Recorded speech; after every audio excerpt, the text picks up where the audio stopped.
Good morning, everyone. Happy Tuesday morning to you, and welcome back to Morning Musings.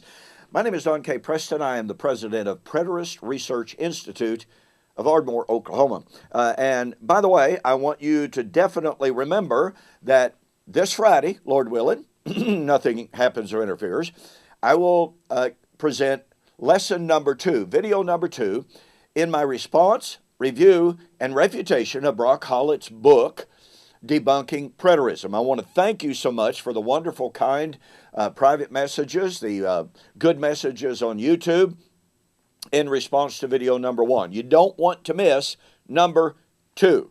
All right? The question before us today is, when did the 70 weeks of Daniel chapter 9 end? Now, I'm going to be discussing whether or not there's a gap of so far 2,000 years.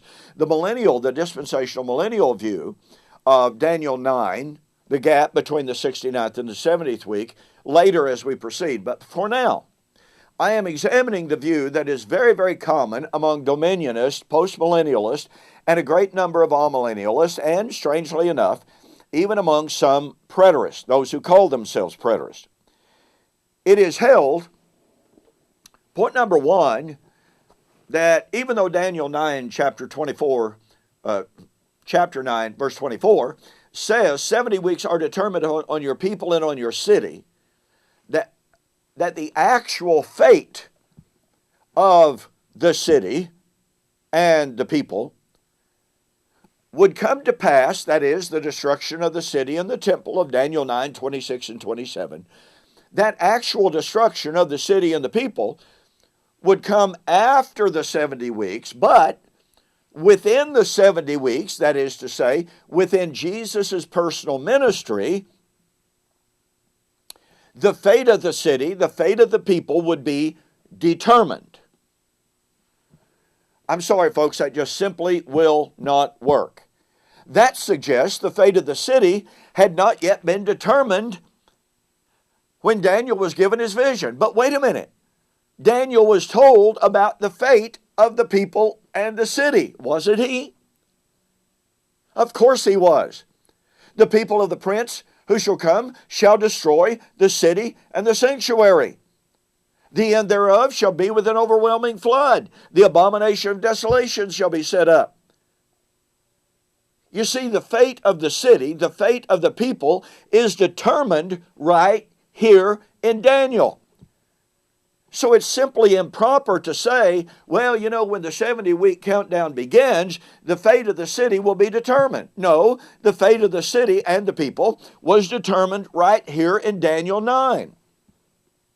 Not only that, the fate of the people, the fate of the city, had been determined literally hundreds of years prior in the book of Isaiah. In Isaiah 65, God predicted, the Lord God will slay you. Well, isn't that the holy people of Daniel 9? The Lord God will slay you and call his people by a new name. The Lord God will rejoice in Jerusalem. There's the fate of the city, a new Jerusalem, just like Isaiah 66 teaches as well. So once again, it is simply improper to say, well, you know, you got the 490-year countdown, and within that countdown, the fate of the city will be determined. No, it doesn't say 70 weeks are determined to determine the fate of the city and the people.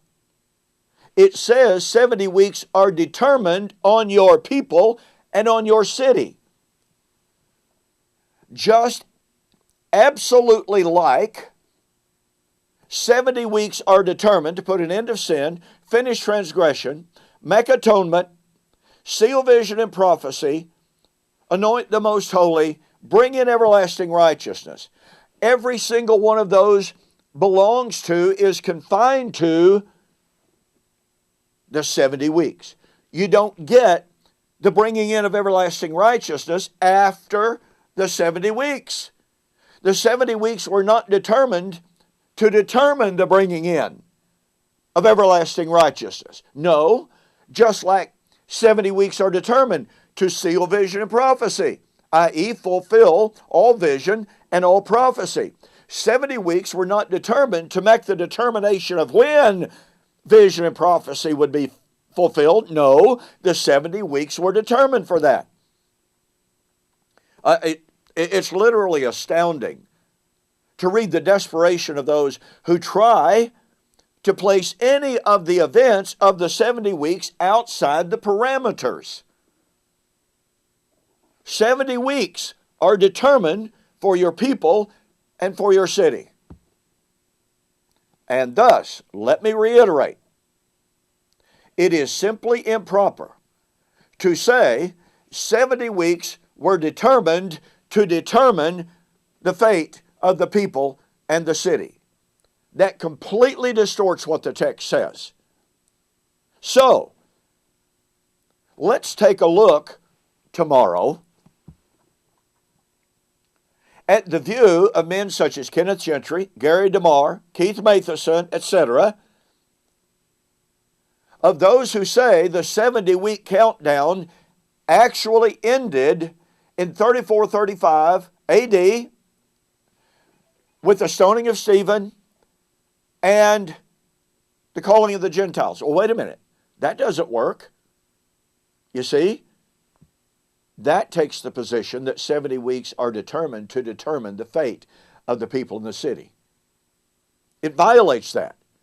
And not only that, if you take the position that the 70 weeks ended in 34-35 AD with the stoning of Stephen, the calling of the Gentiles, oh my goodness, the difficulties that presents, the self-contradictions, the self-defeating positions that creates.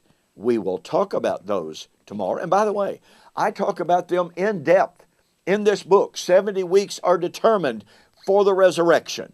Let me reiterate the point I made yesterday, okay? If you admit and agree that there are any eschatological elements in Daniel 9:24, point number one, you cannot say that the 70 weeks were ended in 34 or 35 at all. That destroys the text. So, I discuss all of that and a whole lot more in this book, 70 Weeks Are Determined for the Resurrection. Go to my website, donkpreston.com, BibleProphecy.com, and order this book.